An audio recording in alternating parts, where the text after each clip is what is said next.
Maintenant, on va faire deux méthodes. Une méthode qui permet de lire un tableau et une autre méthode qui permet d'afficher un tableau. Alors, je vais commencer par l'affichage puisque c'est facile. Donc, l'affichage, il permet de retourner void. Donc, je ne vais rien retourner. Print table. Donc, je vais afficher un tableau. Alors, je dois avoir le tableau. Donc, double T crochet. Okay, ou bien double étoile T. Virgule, la taille. Int n. Alors, print table, c'est facile. Donc, donc, for. Et j'affiche ici. Je vais faire un printf ici. Alors, donc, printf. Alors, printf. L'élément d'indice pourcentage T et pourcentage LF. Sans oublier entre slash n. Donc, virgule, alors I, virgule, T crochet de I. Ou bien le étoile T plus I. Donc, ça permet d'afficher le tableau. Donc, ici, avant de calculer la somme ou de faire quoi que ce soit, je vais afficher le tableau. Donc, printf table. Donc, je donne le T et virgule le N. J'exécute. Alors, j'ai oublié de déclarer le I, comme d'habitude. I, point virgule. Alors, par la suite. Alors, l'élément d'indice 0, c'est 2. L'élément d'indice 1, c'est 4 et 6. Et maintenant, voilà la somme et le produit. Donc, vraiment, ça permet d'afficher le tableau. Donc, maintenant, pour lire le tableau à la main, c'est aussi facile.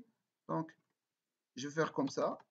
Alors, read table. Alors, au lieu de print table, je vais faire read table. Alors, bien évidemment, j'ai que la taille n. Alors, l'élément d'indice i. Alors, je vais faire comme ça. Non.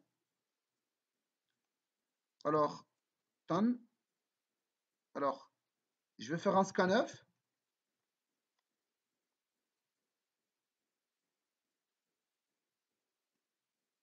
Alors, pourcentage LF, virgule, le T de I, sans oublier quoi? L'adresse de T de I. Donc, comme ça, je vais vraiment lire. Mais une fois que j'avais lu le tableau, il faut le retourner. OK? Alors, comment je veux retourner? Retour T. Mais dans le type de retour, ce n'est pas un double. Plutôt, je vais retourner le tableau. Le tableau, il dit quoi? Le type pointeur sur double. Donc, double, étoile. Alors, donc, ici, au lieu de faire double T, T crochet, non. Je vais faire simplement un pointeur. Donc, double étoile T égale à nul. J'initialise le pointeur par nul. Alors, carrément, je vais carrément créer le tableau, carrément.